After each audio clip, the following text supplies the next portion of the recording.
Assalamu alaikum. My name is Qasim Shehzad. Today I will discuss first lecture of calculus. That's about the second chapter, which is limits and continuity. तो इस chapter में हम पढ़ेंगे limits और continuity के बारे में। सबसे पहले हम पढ़ेंगे लिमिट्स के बारे में। तो लिमिट्स की बेसिक में हम कुछ ऐसे बातें करेंगे कि लिमिट्स की ज़रूरत क्यों पड़ी गई या लिमिट्स करने की ज़रूरत क्यों आई। तो सबसे पहले इसमें आता है कि लिमिट्स क्या चीज़ है। To describe the way in which function varies, कि अगर हम एक चीज़ का फंक्शन लेते हैं तो फंक्शन कैसा चेंज होता है, फंक्शन किस तरीके से चेंज होता है। सबसे पहले मैं आपको बता दूं कि फंक्शन किसे कहते हैं। फंक्शन ऐसा होता है कि अगर आप लिख लें कि function of X is equal to Y, तो इस बात का मतलब ये है कि जब आप x वैल्यू डालते हैं तो वो आपको y देता है। आसान बात आप ये समझ लें कि x ये इनपुट है और ये हमें आउटपुट देता है y। जब और ये फंक्शन को आप एक मशीन तस्वूर करें कि इस मशीन में हमने इनपुट x डाला और इस मशीन ने हमें आउटपुट y दे दिया। बस ये सबसे आसान तरीका है। फंक्शन ऑफ x, अगर आप इस मशीन में x का जो भी वैल्यू डालते हैं तो वो आपको y का वैल्यू देता है। अगर आप इसमें 1 डालता है या 2 या 3, जो भी वैल्यू आप इस फंक्शन में डालते हैं तो वो आपको एक अलग y का वैल्यू आउटपुट देगा।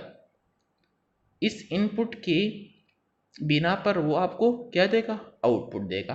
तो फंक्शन ऑफ x आपको क्या देता है, y देता है, जो कि आउटपुट होता है। अब यहाँ पर हमारे पास है एवरेज रेट या एवरेज स्पीड। तो एवरेज स्पीड का फार्मूला हमने पढ़ा है कि total distance divide by total time, और इसका यूनिट्स है लेंथ पर टाइम या किलोमीटर मीटर पर सेकंड, जो हम बोलते हैं kilometre per hour and foot पर सेकंड। ये एवरेज स्पीड का यूनिट्स है। एक मिसाल तस्वूर करें जिसमें हम गलीलो लॉ फॉलो करते हैं। सबसे पहले अगर आप एक हाइट क्लिप से एक स्टोन को नीचे गिराते हैं और वो प्री पाल मोशन करता है। प्री पाल मोशन उस मोशन को कहते हैं कि इसमें कि हवा में उससे कोई और प्रेशर कोई और फोर्स उसको नहीं मिल रहा। अगर हम उसकी एवरेज स्पीड मालूम करना चाहते हैं फर्स्ट और सेकंड सेकंड में, कि फर्स्ट और सेकंड सेकंड में उसका एवरेज स्पीड क्या है, तो इसके लिए गलीलो का अपना एक लॉ है जो है y is equal to 16 T square. 16 यहाँ पर कांस्टेंट है। Average rate change of y divide by total time, change in the distance divided by time interval, जैसा कि हमने एवरेज स्पीड में पढ़ा। अब यहाँ पर हम ये लॉ फॉलो करते हैं कि एवरेज रेट ऑफ चेंज का फार्मूला हम डाल देते हैं कि 16 और t की जगह हम 2 सेकंड। तो 2 सेकंड की वजह से हम यहाँ पर 2 डालते हैं और 2 और 0 सेकंड। हम फर्स्ट पहला 0 होता है, फिर 1 होता है, फिर 2 होता है। तो इन 2 सेकंड के दरमियान हम एवरेज स्पीड फाइंड करते हैं। तो हम मैक्सिमम वैल्यू 2 लेते हैं और मिनिमम वैल्यू 0 लेते हैं। तो ये 2 हो जाएगा, ये 0 लग जाएगा। तो इससे आता है कि 32 फुट पर सेकंड। इसका मतलब ये है कि इन 2 सेकंड में जिस स्टोन ने जो सफ़र तय किया, इसका एवरेज स्पीड कितना था, 32 फुट पर सेकंड था। अब अगर हम सिर्फ एक सेकंड का स्पीड मालूम करना चाहते हैं तो हम इसमें 2 डालेंगे इन 2 सेकंड के दरमियान, कि अगर 1 से जब ये 2 सेकंड में इसने जो सफ़र तय किया उसका एवरेज क्या था, तो इससे हमें आता है 48 फुट पर सेकंड। ये खामखा इतना ज़रूरी ही नहीं, लेकिन आप को मैंने एक दफ़ा बता दिया। Average rate of change and second line. अब इसको गौर से सुनो। y f of x is equal to Y, ये मैंने आपको बता दिया कि फंक्शन ऑफ x हमें y देता है। अब फंक्शन ऑफ x जो इनपुट होता है उसको हम डोमेन कहते हैं, और ये जो हमें y देता है आउटपुट, इसको हम रेंज कहते हैं। We calculate average rate of change of y with respect to x, x1 और x2। इसका मतलब ये है कि हम y आउटपुट मालूम करते हैं विद रिस्पेक्ट टू x।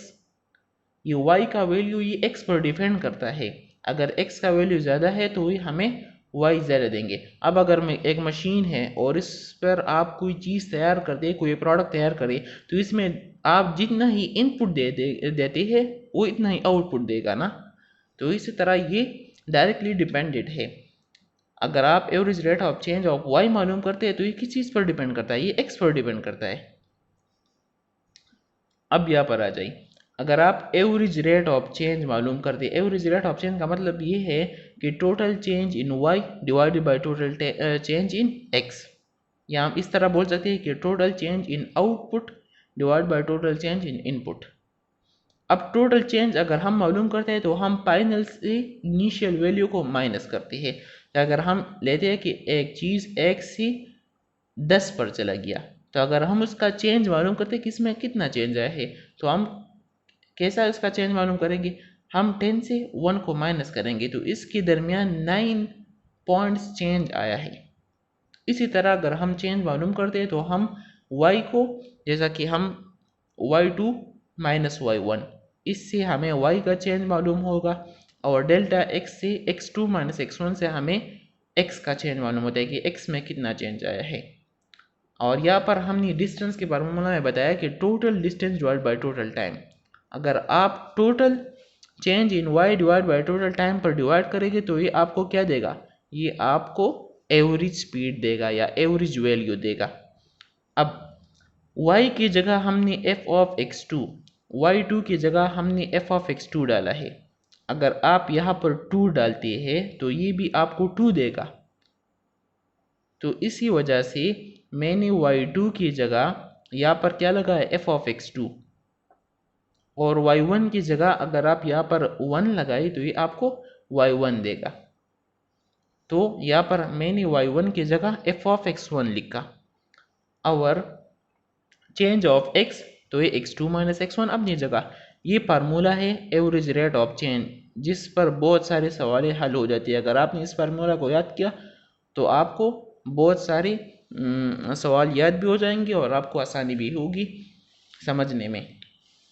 ये फार्मूला अब जितनी ही क्वेश्चन आती है इसमें ये फार्मूला यूज़ होता है कि अगर हम एवरेज रेट ऑफ चेंज को मालूम करते हैं तो इसका फार्मूला क्या होगा, f of x2 minus f of x1 divided by x2 minus x1। इसको याद करना होगा। अब डायग्राम में समझ लो, यहाँ पर x एक्सिस में मैंने डोमेन लिखा है, इसको हम डोमेन कहते हैं, जिसको मैंने यहाँ पर x किया था। फंक्शन ऑफ x में हमने उसको, जैसे कि फंक्शन ऑफ x हमें y देता है, तो इस x के लिए हमने x एक्सिस पर ड्रा किया है और y को मैंने y एक्सिस पर। अब इनिशियल वैल्यू, इनिशियल पॉइंट ये है, तो इसमें x1 और y का वैल्यू क्या है, वो function of x1। Initial value का मतलब ये है कि जब मशीन में मैंने वैल्यू डाली x1 का और इसका वैल्यू क्या हो गया, y1 हो गया।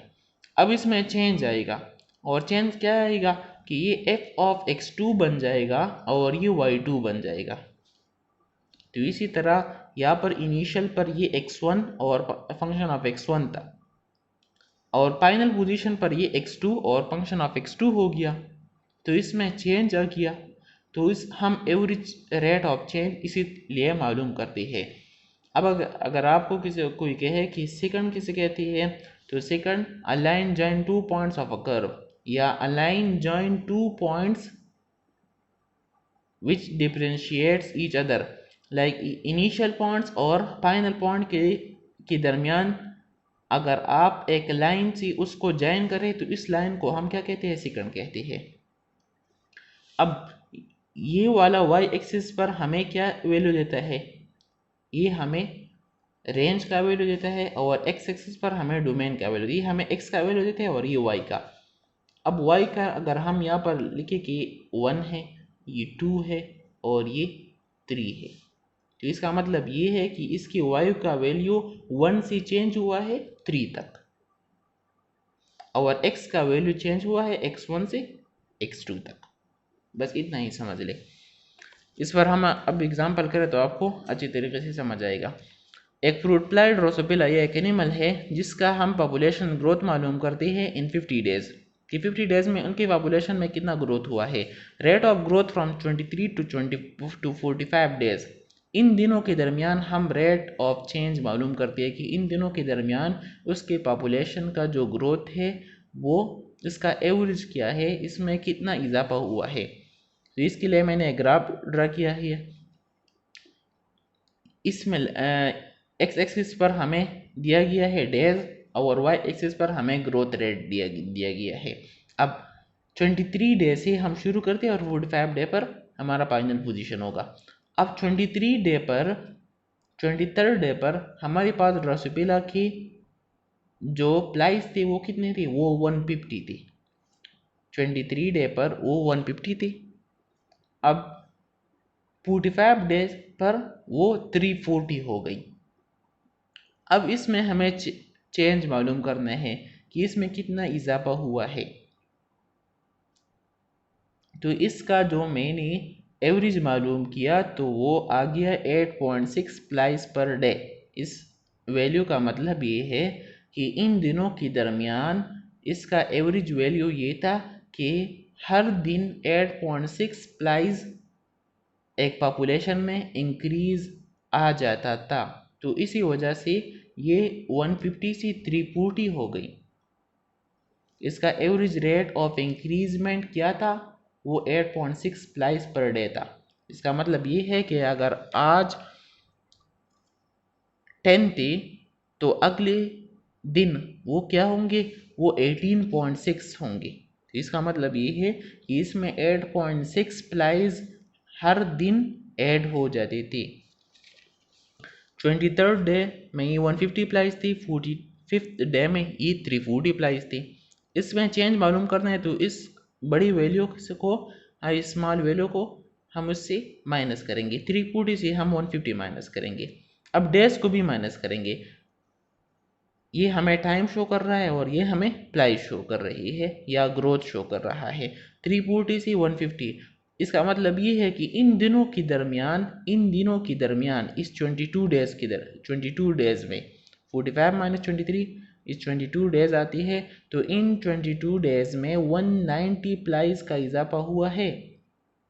तो ये हमें ये वैल्यू जो देता है ये एवरेज वैल्यू है। कि अगर हम इसी तरह लिखें कि 23rd डे से लेकर 45th डेट तक अगर हम हर दिन 8.6 प्लाइज इंक्रीज करता है, ये इंक्रीज करे तो आखिर में ये क्या बन जाएगा, ये 340 प्लाइज बन जाएगी। अगर इनिशियल 150 प्लाइज होंगे, अगर इनिशियल 150 प्लाइज होंगे तो ये 45th डे पर 340 बन जाएगी। तो ये हमें एवरेज मीन वैल्यू देता है।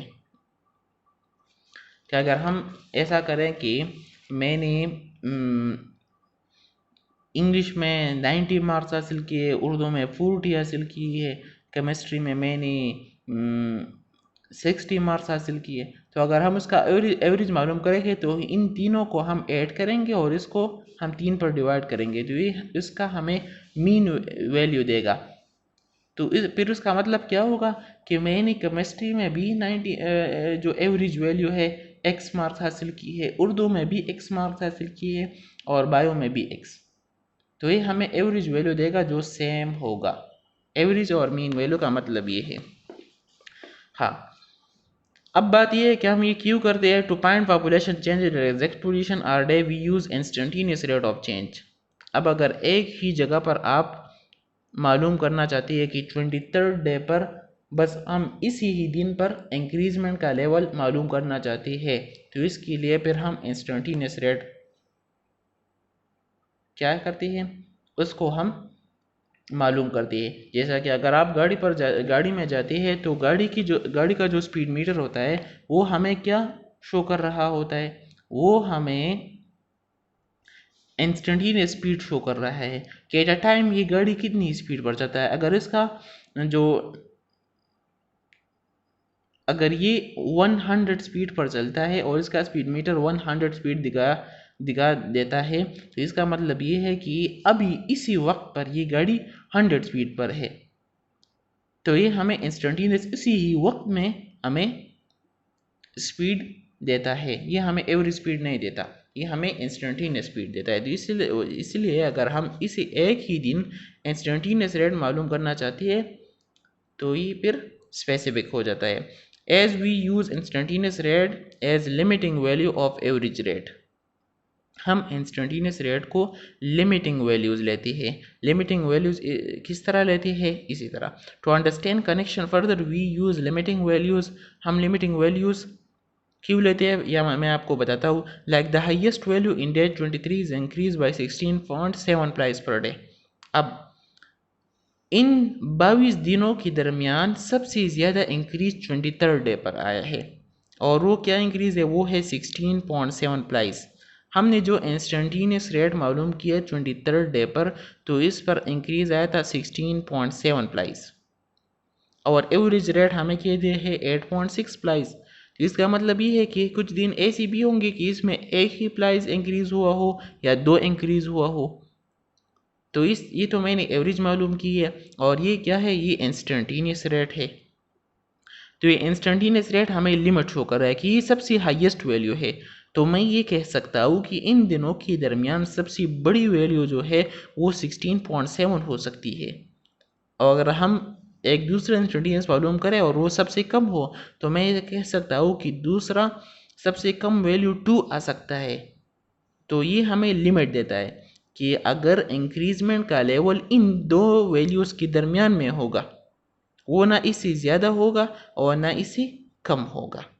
तो लिमिट हम इसलिए यूज़ कर दिए कि अगर हम एवरेज रेट किसी चीज़ का मालूम करते हैं तो इसके लिए हम लिमिट इसलिए देते हैं कि हमें बेटर अंडरस्टैंडमेंट हो जाए एक चीज़ के दरमियान कि इसमें इंक्रीज़ कितना आएगा और कितनी से लेकर कितनी तक, इसका मतलब लिमिट क्या होगा। तो लिमिट हम इसलिए यूज़ करते हैं। अब हम क्वेश्चंस एक्सरसाइज की तरफ आते हैं। इसमें सबसे पहले है लिमिट्स ऑफ फंक्शन वैल्यूज़। ये फिर हम नेक्स्ट वीडियो में करते हैं, फिर वीडियो थोड़ा ज़्यादा ही हो जाती है।